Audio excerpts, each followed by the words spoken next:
भोपाल से बड़ी खबर। नगरीय निकाय चुनाव के लिए बीजेपी ने वादों का पिटारा खोल दिया है। सभी 16 नगर निगमों के लिए संकल्प पत्र जारी हो चुका है। विकास और स्वच्छता पर 5 सालों में 50,000 करोड़ के फंड का वादा किया गया। अवैध कॉलोनीज के नागरिकों को सभी सुविधाएं देने का भी जिक्र है।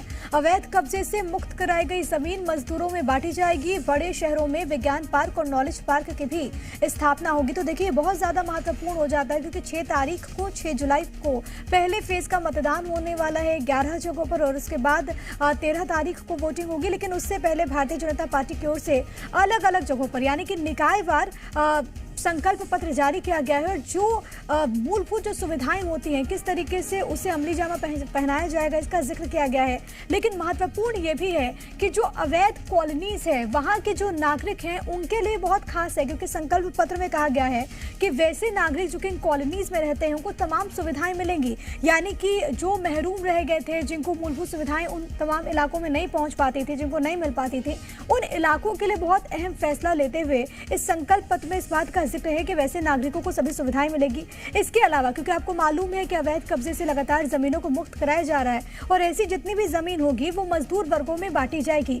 ये इस संकल्प पत्र में जिक्र है। लेकिन क्या संकल्प पत्र के जरिए, इन संकल्पों के जरिए भारतीय जनता पार्टी इन 16 शहरों में सरकार बना पाएगी, वो आने वाला वक्त बताएगा। आकाश त्रिवेदी मेरे साथ, मेरे सहयोगी तमाम जानकारी के साथ इस वक्त राजधानी भोपाल से लाइव मौजूद हैं।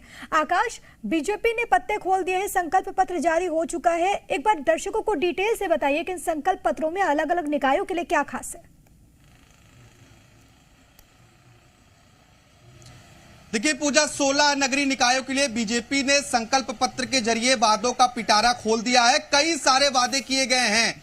लोक लुभावने वादे के बीच आज बीजेपी का संकल्प पत्र जारी हुआ है। देखिए, स्टूडेंट्स के लिए हर शहर में लाइब्रेरी खोली जाएगी और इस लाइब्रेरी में जो स्टूडेंट्स कॉम्पिटिटिव एग्जाम्स की तैयारी करते हैं वो पढ़ सकेंगे। एसी युक्त होगी, इसमें वाईफाई युक्त होगा। इसके साथ ही जिस तरीके से महाकालेश्वर मंदिर का निर्माण कराया जा रहा है उसी तरीके से अन्य शहरों में जो मंदिर हैं वहां पर भी निर्माण कराया जाएगा। उस घोषणा पत्र को भी हम आपको दिखाएंगे प्रिया थोड़ी देर बाद।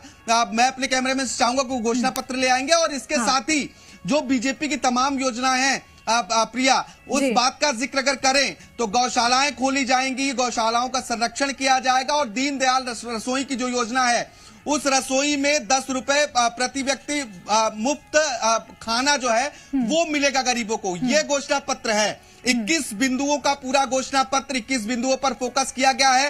हर वर्ग को साधने की कोशिश बीजेपी ने की है। मुख्यमंत्री शिवराज सिंह चौहान की मौजूदगी में यह घोषणा पत्र जारी हुआ है।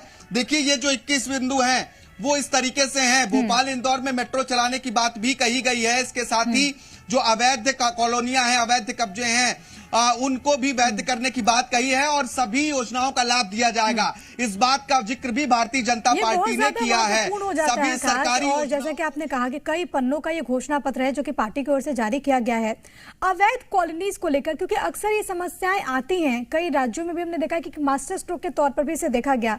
लेकिन मध्य प्रदेश में जब नगर की सरकार को लेकर आम जनता के मन में तमाम तरह के मुद्दे चल रहे हैं, अवैध कॉलोनीज को कितने बड़े मुद्दे के तौर पर देखा जाए और ये जो घोषणा पत्र भारतीय जनता पार्टी ने जारी किया है, क्या एक मास्टर स्ट्रोक हो सकता है साबित?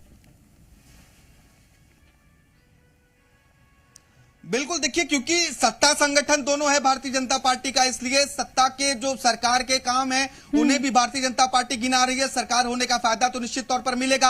अवैध कॉलोनी एक बड़ा मुद्दा रही है। मुख्यमंत्री पहले भी सरकार कई बार इस तरह का फैसला ले चुकी है कि अवैध कॉलोनियों को वैध किया जाएगा। लेकिन अभी भी बड़ी संख्या में जो अवैध कॉलोनियां है वो हैं और 2018 के बाद जो कॉलोनियां बनाई गई हैं उन्हें जो है वो वैध करने की कोशिश होगी। इस संकल्प पत्र में वादा किया गया है। हर वर्ग को साधने की कोशिश की गई है। खासतौर पर युवाओं पर भी फोकस है, जनजातीय वर्ग पर भी फोकस है। जनजातीय वर्ग के लिए इस घोषणा पत्र में रखा गया है कि जो जनजातीय जननायक हैं उनकी प्रतिमाएं लगाई जाएंगी, जो प्रमुख चौक चौराहे होंगे और मास्टर प्लान के आधार पर शहरों का विकास होगा। जिस तरीके से इंदौर को स्वच्छ बनाया गया है उसी तरीके से अन्य निकायों को भी स्वच्छ बनाने के लिए अलग से प्रयास किए जाएंगे।